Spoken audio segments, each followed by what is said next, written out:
Flashback की कहानी। ये कहानी शुरू होती है होटल के रूम नंबर 201 से, जहाँ होने वाली दुल्हन प्रिया का मेकअप हो रहा था। मैम, आप बहुत हिल रही हैं, ऐसे में मैं आपका मेकअप बिल्कुल भी नहीं कर पाऊंगी। और प्लीज, आप दुल्हन की बहन है ना, कमरा खाली करवाइए। हर 2 मिनट में कोई ना कोई बस दुल्हन का मेकअप देखने आ जाता है, तो फिर मैं कैसे काम कर पाऊंगी? वैसे भी ना, we are running out of time. हाँ, अरे प्रिया यार, क्यों तुम सब सत्यानाश करने पर तुली पड़ी हो? हाँ, 15,000 दे चुके हैं पार्लर वाली को। अब तुम ऐसे ही हिलती रहोगी ना तो ये पैसा तो जाएगा, साथ में तुम्हारे फोटोज भी खराब आएंगे। मेरी अभी ना निखिल से बात हुई थी, बारात कब की निकल चुकी है, कभी भी पहुंचती होगी। अब हिलना बंद करो। अरे नहीं हिल रही दीदी, बस तुम देखो ना, वो काजू की ट्रे से ना काजू निकाल के बुआ जी खाना जाए। मेरे साथ जाने वाले हेम्पर जिम रूम में है ना, उसी में बुआ जी गई है। हर हेम्पर में कुछ ना कुछ कॉस्टली हुई है, और बुआ जी जैसी है ना, वो कुछ भी ना निकाल कर अपने बैग में भरती जाएगी। हद है यार तुम तो। प्रिया, तुम्हारे साथ तो बस स्नैक्स के हेपर्स जा रहे हैं ना, चिप्स कुरकुरे खा खा कर कितना खा जाएंगी बुआ जी। कमरे में इतनी सारी लाइट्स ऑन करने की क्या जरूरत है? ये लाइट ऑफ कर दो ना। और दी, इसे देखकर ना मुझे हेरिटेशन हो रहा है। और बाकी ना कमरों की लाइट्स भी देख लो, इलेक्ट्रिसिटी बिल अलग से लेंगे होटल वाले। हाँ, अरे होटल बुकिंग में इतने पैसे लग गए हैं तो इलेक्ट्रिसिटी का बिल भी दे देंगे। प्रिया, तुम्हारी कंजूसी ना प्रिया हद हो चुकी है सच में। तुम्हारे कमरे की लाइट्स ऑफ कर दूंगी तो मेकअप कैसे होगा? हम आपसे क्या ही उम्मीद करूं मैं थी? जब होटल वालों ने कम्प्लीमेंट्री में कोल्ड ड्रिंक दी है तो आप तब से कॉफी क्यों पी जा रही है? हाँ मैम, आप जल्दी मेरा मेकअप करिए ना प्लीज। अगर मेकअप के चक्कर में यहाँ बैठी रही ना तो सारे मेहमान ना मेरे पापा के सारे पैसे उड़ा देंगे। नहीं नहीं, 1 मिनट रुके, पहले ना कैटरिंग वालों को मैसेज कर देती हूँ, जब तक बारात नहीं जाती खाना शुरू ना करे, वरना 500 की जगह 1000 प्लेट खाना लग जाएगा। क्योंकि आधे लोग भी अभी खाकर पेट भर लेंगे तो बारात के वक्त दोबारा खाने बैठ जाएंगे। तभी दुल्हन की माँ ममता दरवाजा खटकाती है, अंदर आती है। अरे निशा, दरवाजा खोल, मैं हूँ, कोई और नहीं है मेरे साथ। निशा दरवाजा खोलती है। अच्छा, ये है ब्यूटिशियन? अरे निशा, ये लड़की भी ना, तुम लोगों ने ये क्या कर लिया मेकअप में? 15,000 जैसा तो मुंह था ना पहले जैसा, वैसी तो लग रही है। अरे तुम जाओ ना मम्मी, इतनी मुश्किल से तो प्रिया मेकअप करवाने बैठी है। ये है कि थी प्रिया, जिसने कंजूसी में MA किया हुआ था। बारात आती है और अच्छी तरह सब निबट जाता है। फिर आती है विदाई की बेला, जहाँ सभी विदा हो रही थी। प्रिया को पकड़कर जोर जोर से रो रहे थे। तभी पीछे से भीड़ को चीरती हुई निशा आती है। अरे हटो भाई, साइड दो। अगर मैं दुल्हन के पास नहीं पहुंची ना तो दुल्हन अपने ससुराल वाला का बेड़ा कर देगी। सुनो प्रिया, वहां जाते ही अपनी एक कंजूसी की बारात मत लेकर चढ़ जाना। ससुराल वाले कोई गरीब नहीं है तेरे, अच्छा खासा पैसा है उनके पास। वहां जाने के बाद उन्हें भी वक्त देना और खुद को भी, ताकि वो तुम्हारे साथ और तुम उनके साथ एडजस्ट कर पाओगी। ठीक है दीदी, कुछ नहीं बोलूंगी उन लोगों के सामने, पक्का प्रॉमिस। और अपनी बहन को प्रॉमिस देकर प्रिया गाड़ी में बैठ जाती है, जिसके सामने के शीशे पर निखिल वेट्स प्रिया लिखा हुआ था। इन लोगों के पास तो 15 लाख से ऊपर कोई कार ही नहीं है, तो फिर ये 25-20-30 लाख की कार कहाँ से ले आए? निखिल जरूर किसी से मांगी होगी। ये दिखावे का ट्रेंड ना। प्रिया गाड़ी में बैठती है और गाड़ी उसके ससुराल की ओर बढ़ना शुरू हो जाती है। आपके हार्ट बीट तेज होगी और ना, कि घर की याद भी तो आ रही होगी ना आपको। हाँ प्रिया, मैं पूरी कोशिश करूंगा कि आपको आपके घर की याद आज के बाद कभी ना आए। घर की याद क्यों आएगी? मुझे तो मम्मी के खर्चों की याद आ रही है। एक मैं ही थी जो उनके खर्चों को कंट्रोल करती थी। अब तो वो दिन रात पैसे उड़ाएंगे, कहीं काम वाले के पैसे ना बढ़ा दे मम्मी। हाँ, मुझे पूरा विश्वास है आप मुझे ना घर की याद नहीं आने देंगे। तभी प्रिया की नजर रास्ते में पड़ती है और वह देखती है कि ड्राइवर लॉन्ग रूट ले रहा था। 5 मिनट के रास्ते को 20 मिनट कर देंगे क्या ड्राइवर? हाँ, सारा पेट्रोल यहीं खत्म हो जाएगा। अरे भैया, आप ये लॉन्ग रोड क्यों ले रहे हैं? मेरा मतलब है कि मेरा बस चले तो मैं पूरी रात आपके साथ घूमती रहूं निखिल। पर वहाँ हम दोनों के गृह प्रवेश के लिए मम्मी जी दरवाजे पे खड़ी हो इंतजार करी होगी ना। हाँ, इसलिए मैं कह रही हूँ। अरे जितनी जल्दी हम घर पहुंच जाएंगे उतना अच्छा। अच्छा, एक ही दिल है, कितनी बार जीत हो गया। हाँ मोहतरमा, और होता है घर की इकलौती बहू का गृह प्रवेश। जगह बदल गई, रिश्ते बदल गए, पर प्रिया कैसे बदल जाती? प्रिया तो वही की वही रही। अगली सुबह उठते ही प्रिया सबसे पहले जाती है रसोई में, ये देखने की कहीं रसोई में फिजूल खर्ची तो नहीं हो रही है। अरे नहीं बहुरिया, आपको आने की क्या जरूरत थी रसोई में? आज तक रसोई में आपकी सासू माँ भी नहीं आई है। आप आराम से अपने कमरे में बैठ के, मैं लाती हूँ ना खाना। भैया ने मुझे बता दिया आपको नाश्ते में पोहा खाने की आदत है ना, कमरे में बैठ रही हो। अरे पैसे लूटे तो नहीं ना कमला दीदी? मेरे ये संस्कार नहीं है। मेरा मानना है कि घर की रसोई घर की बहू हाथों में ही होनी चाहिए। हाँ, अरे नहीं बहुरिया, ये सब ना 4 दिन की बात होती है। शुरू में सारी बहुएं यही कहती हैं, रसोई संभालती भी हैं, पर उसके बाद ना उनसे रसोई संभाली नहीं जाती और खाने को लेकर ना गुड़ गोबर करने लग जाती है। और ये कहाँ अब गृह क्लेश में बदल जाता है, समझ में नहीं आता। इसलिए मेरा रसोई में रहना ही ठीक है। और वैसे भी ना नई थोड़ी ना हो, आपकी दादी सास मुझे दहेज में लेकर आई थी और ये तो रसोई से चिपक ही गई है, जाने की नहीं जा रही है। कुछ देर बाद कमला सभी के लिए टेबल पर खाना लगाती है, जिसे खाकर प्रिया कहती है, कैसा खाना बनाया आपने कमला दीदी? ओ माय गॉड, मेरे तो हलक के नीचे नहीं उतर रहा है। ऐसा पोहा, कितना तेल है इसमें। तुझे पोहा अच्छा नहीं लगा क्या बहू? हाँ, फिलहाल परांठे खा ले और फिर ना कमला मौसी को बता देना तुझे कैसे पोहे पसंद है, वो बना दिया करेगी, ठीक है?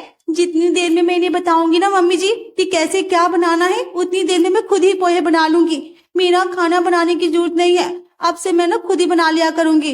ऐसा क्यों बोल रही है नहीं भैया जी? आप मैं हूं ना, मैं बना दूंगी, एक मौका तो दीजिए मुझे।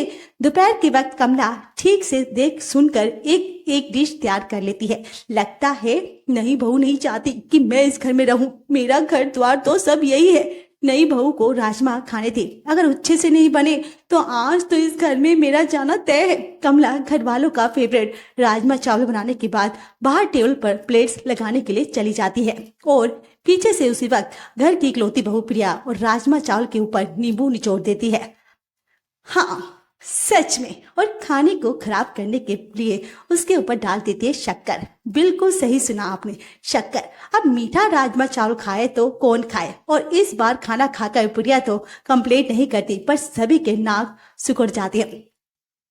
उम्र हो गई है आपकी कमला दीदी, गलती से राजमा चावल की में चीनी डाल दी आपने। सुबह भी यही कह रही थी बहू। पापा जी, मैं हूँ, आ गई हूँ ना, तो रसोई में मेरी जिम्मेदारी कर दीजिए, मैं सब देख लूंगी, विश्वास रखिए। बहू तो रसोई के पीछे ही पड़ गई है। अगर इसे रसोई में जाने से मना करूंगी तो इसे बुरा लगेगा, क्योंकि रसोई में जाने का हक तो बहू का बनता ही है। पर इस तरह कमला मौसी को काम से निकाल दिया तो वह बेचारी कहाँ जाएगी?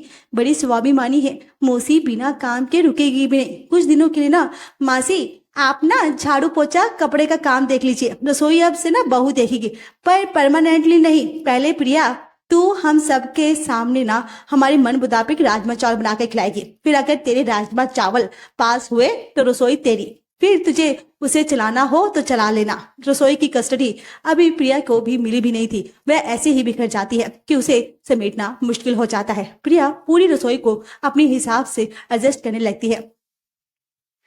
ये बर्तन तो टूट भी नहीं पाए थे जो कमला दीदी ने सज्जे पर चढ़ा दिए, अच्छे खासे तो दिख रहे हैं, बस विजल करना फिजूल खर्ची करती रहती है। जब देखो उन्हें नया सेट बर्तन का मंगवाया होगा और उसमें पैसे मान लिए होंगे। रसोई के सारे नए बर्तनों को, नॉन स्टिक पैन, तवे, कढ़ाई सभी को प्रिया वापस से पैक करके रख देती है और छज्जे पर रखे पुराने बर्तनों को निकाल कर इस्तेमाल करना शुरू कर देती है। आज प्रिया अपने पहले ट्रायल राजमा चावल को अपने ससुराल वालों को खिलाने वाली थी।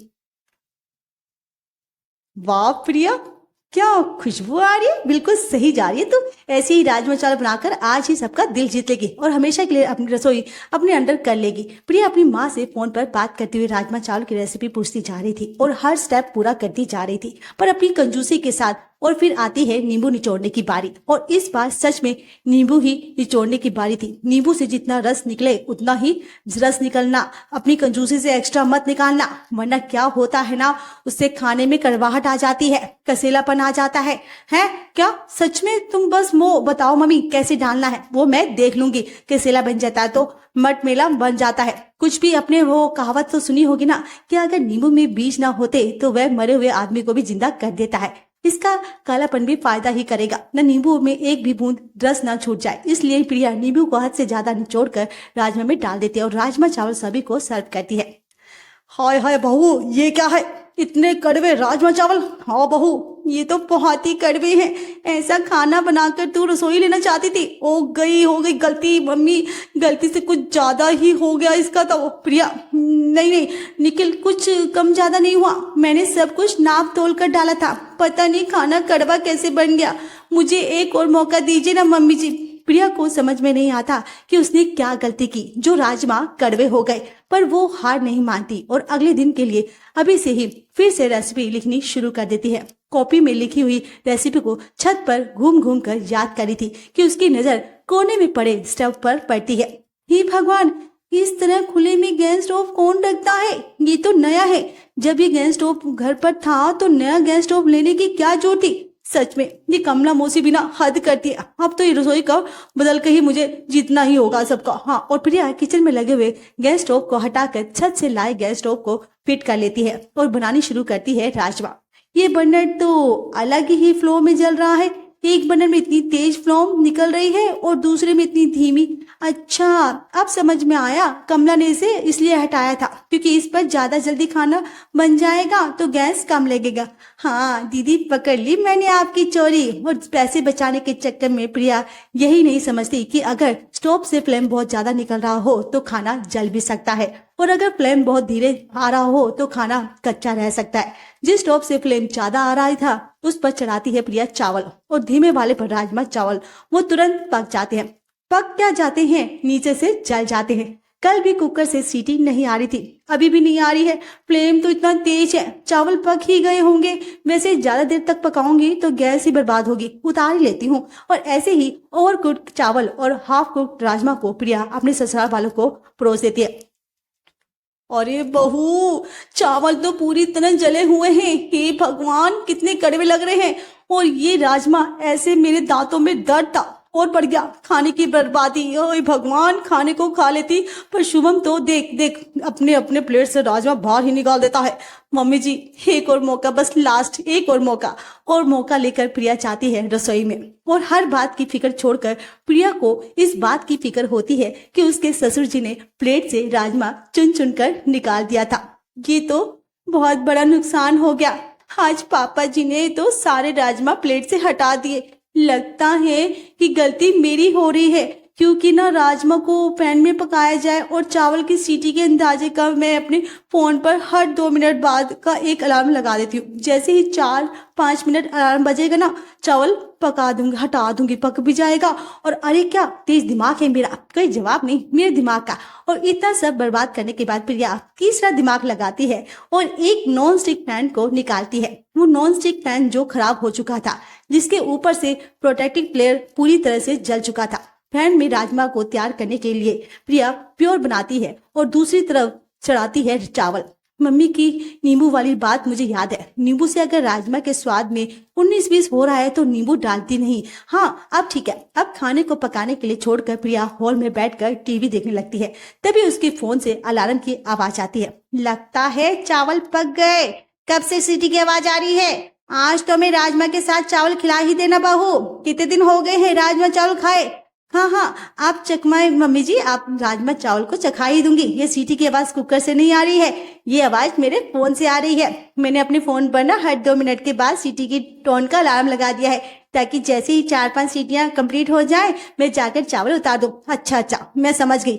आज भी चावल कड़वे ही मिलेंगे। खराब नॉनस्टिक पैन पर पके हुए राजमा का स्वाद इतना कड़वा हो जाता है कि अच्छे से ना खाया जाए। और चावल का भी भेड़ को बकरी को कुकर के अंदर ही हो चुका था और उसका तो कुचुम्बड़ ही बन चुका था। 5 सीटी कौन लगाता है चावल में, वो भी तब जब फ्लेम इतना हाई हो। खैर प्रिया को तो करनी थी बचत। उसे कहाँ दिख रहा था कि प्रिया कुकर से चावल निकालती है और देखती है नीचे का हिस्सा पूरी तरह ब्राउन हो चुका था। ओहो, तो ऐसे बनते हैं ब्राउन राइस। अब मैं समझी, ये लोग ब्राउन राइस के नाम पर लोगों को पागल बनाते हैं। अब मैं खिलाऊंगी मेरे ससुराल वालों को ब्राउन राइस, वो भी नॉर्मल राइस के नाम पर। प्रिया को तो कॉन्फिडेंस इतना हाई हो जाता है कि कहना ही क्या फाइनली अपने बनाए राजमा चावल को गार्निश करने के बाद प्रिया उसे खाने के टेबल पर लगाती है। बोलना तो नहीं चाहिए दीदी, पर आप ना अपना सामान अब बांध लीजिए, वही अच्छा होगा आपके लिए। जो होना है वो तो तय है बेटा, पर मुझे नीचे गिराने के लिए तू कुछ ऐसा मत करना कि तेरे घर वालों को राजमा चावल से नफरत हो जाए। एक एक कर सभी खाने के टेबल पर बैठते हैं और आज होती है खाना की फाइनल टेस्टिंग। इसके पहले के आगे जाकर तू ये बोले कि बहू, मम्मी जी मुझे एक और चांस दे दीजिए। मैं कह देती हूँ ये मौका तेरा आखिरी था। अब जो तूने परोस दिया है उसी के ऊपर ये तय होगा कि कमला मासी रसोई संभालेगी या तू, ठीक है? मम्मी ऑफिशियली ये फाइनल टेस्टिंग है, इससे ज्यादा इतने कड़वे राजमा चावल मैं टेस्ट नहीं कर सकता मम्मी। तुम भाई आज तो निखिल जी ने भी मेरा साथ नहीं दिया, सब ठीक रखना भगवान। जैसे ही जो सुषमा राजमा चावल का एक निवाला अपने मुंह में डालती है उसे खांसी चलने लग जाती है। किसी को भी इस खाने को टेस्ट करने की कोई जरूरत नहीं है, इतना कड़वा है कि आपको उल्टी हो जाएगी। चल तू बहू रसोई में, आज मैं भी देखूं तू ऐसा क्या कर रही थी जो खाना इतना कड़वा बन रहा है। इसे खाकर तो किसी को बीमार हो जाएगा। हाँ, सुषमा के साथ कमला और बाकी सब रसोई में जाते हैं। ये छत से तो पुराना चूल्हा क्यों लेकर आ गई है बहू? ये तो ऊपर खराब था ना, इसके बर्नर में कार्बन फंसा हुआ है। इसके फ्लेम से निकले हुए धुएं के कारण खाने का स्वाद इतना खराब हो जाता है कि कहना क्या। एक बर्नर में फ्लेम आता नहीं और दूसरे में इतना ज्यादा आता है कि कोई रसोई जल जाए तो ये नॉन स्टिक बर्तन यूज कर रही है। हाँ, तू तो इतनी पुरानी हो गई है तो इसमें डालने के बाद खाना जरूर स्टिकी हो जाएगा। पैसा कुछ नहीं होता मम्मी जी, नॉन स्टिकीज में सब कुछ का भ्रम होता है। पहले तो खाना चूल्हे पे बनता था ना, तब धुआं नहीं लगता था क्या खाने पर? पैसे जितने बचाएंगे ना उतना अच्छा है ना। कमला मौसी, प्रिया की तरफ से मैं माफी मांगता हूँ आपसे। कल से रसोई में आप चाहिए, मुझे अब और कड़वे राजमा चावल नहीं खाने। प्रिया शायद अगर इतनी कंजूसी नहीं करती तो रसोई उसके पास ही रहती, पर उसने तो कंजूसी की ऐसी हद पार की कि रसोई उसके हाथ से ही चली गई थी। अगर हमारी वीडियो आपको पसंद आए तो हमारे चैनल बज़ वेब को सब्सक्राइब करें, लाइक, शेयर और कमेंट्स करना ना भूलें। Thanks for watching.